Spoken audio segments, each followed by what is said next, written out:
লগ্নৰ পৰাই আমি কেইটামান উদ্দেশ্য লৈ বা আমি সকলো পৰ্যায়ৰ শিক্ষক কৰ্মচাৰীক লগত লৈ আগুৱাই যোৱাৰ যি সংকল্প, এই সংকল্পৰ কথাটো আপোনালোকক আকৌ দোহাৰিছো এবাৰ। আমাৰ এই সংগঠনৰ মূল কথাটো আছিল যে নিম্ন প্ৰাথমিকৰ পৰা মহাবিদ্যালয় পৰ্যায়লৈকে সকলোবোৰ অপ্ৰাদেশিক শিক্ষানুষ্ঠান, লগতে 2013 চন আৰু 2021 চনত বঞ্চিত সকলোবোৰ শিক্ষক কৰ্মচাৰীক একত্ৰিত কৰি আমি চৰকাৰক প্ৰত্যাহ্বান জনাই আমাৰ সকলোৰে সমস্যাবিলাক একত্ৰিত কৰি চৰকাৰৰ ওচৰত সেই সমস্যাবিলাকৰ সমাধানৰ কাৰণে এটা সংগ্ৰামী প্ৰত্যাহ্বান এটা প্ৰতিষ্ঠা কৰিম আৰু আমাৰ যি ন্যায্য, এই ন্যায্য প্ৰাপ্তি আমি আমাৰ সন্মান সহকাৰে আমি লাভ কৰিম। এয়া আছিল আমাৰ মূল উদ্দেশ্য। কিন্তু দেখিছো আমাৰ পৰিলক্ষিত হৈছে আমি এনেকুৱা কিছুমান সমস্যাৰ সন্মুখীন হৈছো যে সদৌ অসম অপাৰেজিত শিক্ষক কৰ্মচাৰী সংস্থাৰ জন্মলগ্নৰ পৰাই আমি কেইজনমান মানুহৰ লগত অত্যন্ত সংগ্ৰাম কৰিব লগা হৈছে। আমি চৰকাৰৰ লগত যেনেধৰণে সংগ্ৰাম কৰিছো, চৰকাৰক যেনেদৰে প্ৰত্যাহ্বান জনাবৰ কাৰণে আমি বিভিন্ন ঘাট অতিক্ৰম কৰিছো, সমান্তৰালভাৱে আমাৰ শিক্ষকসকলৰ মাজৰ কেইজনমান শিক্ষক আৰু শিক্ষয়িত্ৰীৰ তেওঁলোকৰ মই মতালিক বা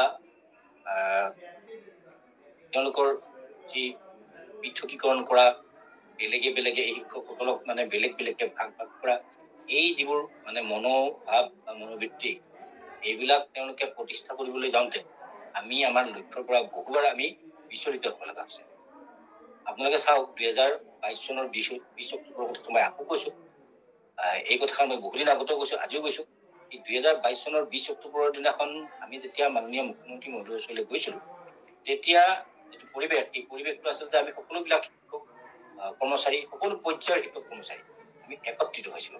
আৰু সেই একত্ৰীকৰণত যথেষ্ট কষ্ট কৰিবলগীয়া হৈছিল কেইজনমান মানুহৰ লগত। কিছুমান মানুহ এনেকুৱা আছিল যে মানুহজন আহি আমাৰ লগত লগ থাকে, তেওঁৰ লগত থকা শিক্ষকখিনিক কিন্তু বিপদত পৰিচালিত কৰিব পাৰে, তেওঁলোকক আহিব নিদিয়ে।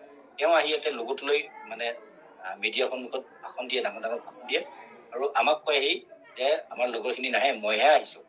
কিন্তু এতিয়া বস্তুটো সম্পূৰ্ণ ওলোটা হৈ গৈছে যে শিক্ষকসকলক, তেওঁলোকৰ পৰ্যায়ৰ শিক্ষকসকলক টকাত ৰাখি তেওঁ নিজে আহি নেতাগিৰি কৰিবৰ কাৰণে আচলতে আমাৰ সংগঠনত আহি বহুত দিন নিজে বিভিন্ন ধৰণৰ টক শ্ব'ৰ পৰা আদি কৰি বা আমাৰ অনুষ্ঠানত আহি লোগোৰ সন্মুখত ভাষণ দিয়া, অৰ্থাৎ মিডিয়াৰ সন্মুখত বক্তৃতা দিয়াকে আদি কৰি এই কথাবিলাক অৰ্থ আমি এতিয়া বুজি পাইছো। কিয় বুজি পাইছো যে সেই পৰ্যায়ৰ শিক্ষকসকল এতিয়া আমাৰ সদৌ অসম অপাৰেজিত শিক্ষক কৰ্মচাৰী মঞ্চত আৰু আমাৰ লগত একত্ৰিত হৈ আমাৰ লগত থিয় দিছে। কিন্তু যি মানুহে এতিয়া আমাক কৈছিল যে এই শিক্ষকসকল নাহে, মই আহিছো কেৱল আপোনালোকৰ লগত, এই শিক্ষকবিলাক এতিয়া অকলশৰীয়া হৈছে। এতিয়া কথাটো হ'ল, প্ৰাদেশিকৰণৰ যিটো প্ৰক্ৰিয়া, এই প্ৰক্ৰিয়াটো আৰম্ভ কৰিব যাওঁতে চৰকাৰে ইমান ভাগ হোৱা মানুহবিলাকক লৈ কাৰ লগত আলোচনা কৰিব? আপোনালোকে শিক্ষকসকলে বা আমি শিক্ষকসকলে আমি কথাটো ভাবো দিয়কচোন, কাৰ লগত কিমান আলোচনা কৰিব? 3-4জনে লগ হৈ এটা সংগঠন কৰিছে, আৰু তেওঁলোকৰ দাবীটো সেই নিৰ্দিষ্ট দাবীটো, তেওঁৰ দাবীটো, আৰু তেওঁলোকে ইতিমধ্যে আইনী মেৰপেচত সোমাই তেওঁলোকে যিটো প্ৰক্ৰিয়াৰে আমি আগবাঢ়ি গৈ আছো, এই প্ৰক্ৰিয়াটোৰ তেওঁলোক অন্তৰ্গতই নহয়, তেওঁলোক অন্তৰ্ভুক্তিয়ে নহয়, আৰু এটা উদ্দেশ্য অসৎ উদ্দেশ্য এটা সন্মুখত ৰাখি এই শিক্ষকসকলৰ মাজত বিভাজনৰ সৃষ্টি কৰিছে।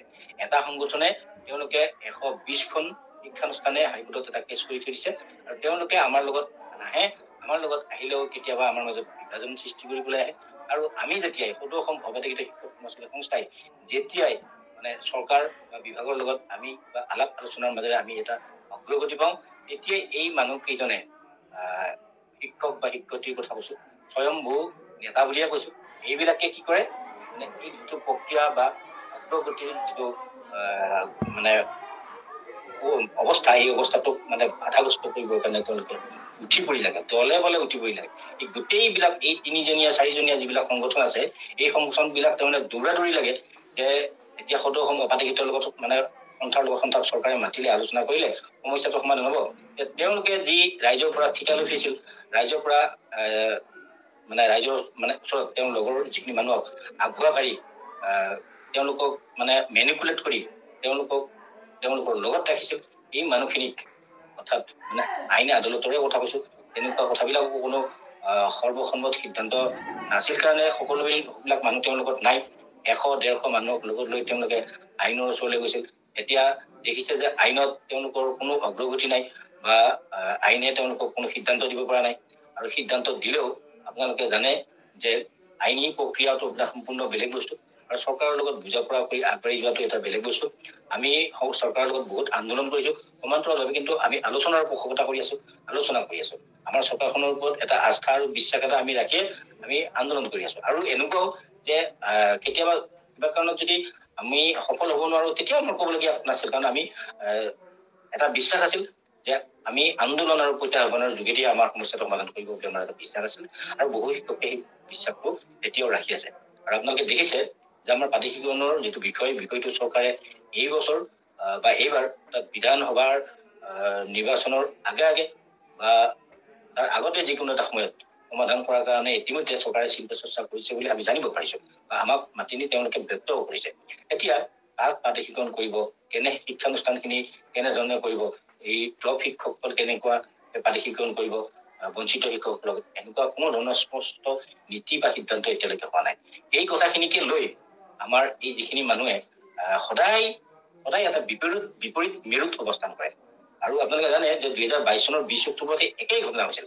এই মানুহখিনিয়ে আমাৰ লগত বিভিন্ন ধৰণৰ চল চাতুৰিৰে মানে অভিনয় কৰি আমাৰ লগত থাকি মুখ্যমন্ত্ৰী মহোদয়ৰ লগত লগ কৰি উঠাৰ মানে মুখ্যমন্ত্ৰী মহোদয়ৰ চেম্বাৰৰ পৰা বাহিৰ হোৱাৰ লগে তেওঁলোকে এটা বেলেগ সংগঠন মানে সন্থা গঠন কৰাৰ মানে পোষকতা কৰা আমি পিছত জানিব পাৰিছো। আৰু সেইটো হলো কাৰণ তেওঁলোকে মাননীয় মুখ্যমন্ত্ৰী মহোদয়ে যেনেদৰে আমাৰ পৰা এটা প্ৰতিবেদন বিচাৰিছিল, এই প্ৰতিবেদনখনৰ লগত তেওঁলোক সংযুক্ত নহয়, তেওঁলোকে লগত আৰু কিছুমান সংগঠন লগত লৈ মানে মুখ্যমন্ত্ৰী মহোদয়ে কোৱাৰ সম্পূৰ্ণ বিপৰীতভাৱে তেওঁলোকে কামখিনি কৰিলে, যাৰ বিনিময়ত আমাৰ গোটেই প্ৰক্ৰিয়াটো ব্যাঘাত জন্মিল। এতিয়াও আপোনালোকক কৈছো যে আমি অপ্ৰাদেশিত যিখিনি শিক্ষানুষ্ঠান এইখিনি এতিয়া একত্ৰিত LP পৰা কলেজলৈ আমি একত্ৰিত হৈ আছো। আপোনালোকে দেখিছে যে এলিমেণ্টাৰী সন্থা এটা হৈছিল যদিও তেওঁলোকে তেওঁলোকৰ ভুল বুজি পাইছে, তেওঁলোকে এতিয়া আকৌ আমাৰ মাজলৈ ঘূৰি আহিছে। তেওঁলোক যিকেইজন শিক্ষক মুষ্টিমেয় শিক্ষক আমাৰ পৰা আঁতৰি যাব খুজিছিল, তেওঁলোক আহিছে।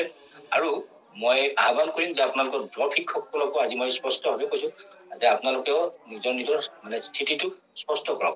আপোনালোকৰ বিষয়টো আপোনালোকে ড্ৰপ শিক্ষকসকলে বেলেগকে চৰকাৰৰ লগত সমাধান কৰিব বিচাৰে নে আমাৰ এই অপ্ৰাদেশিত শিক্ষক কৰ্মচাৰী সংস্থাৰ মঞ্চত থাকি সমস্যাটো সমাধানৰ পোষকতা কৰে। এই কথাটো স্পষ্ট কৰক। কোনোবা কলিতাই, কোনোবা শইকীয়াই, কোনোবা ডেকাই 2জন বা 3জন মানুহৰ লগত লৈ, কোনোবা শৰ্মাই বা কোনোবা আলিয়ে বা ৰহমানে তেওঁলোকে 2জন বা 3জন শিক্ষকক লগত লৈ এটা দল কৰিব আৰু মানে চিঞৰি থাকিব যে আমি অমুক দল, অমুক সংগঠন, অমুক সন্থা, এনেকে চিঞৰি থাকিব। আৰু নে আপোনালোকক লৈ কোনোবাই ব্লেকমেইল কৰি থাকিব আৰু আপোনালোক মনে নাথাকিব। এই কথাখিনি স্পষ্ট কৰক। আপোনালোকৰ স্পষ্টতাৰ ওপৰত কিন্তু আপোনালোকৰ ভৱিষ্যতো নিৰ্ভৰ কৰিছে।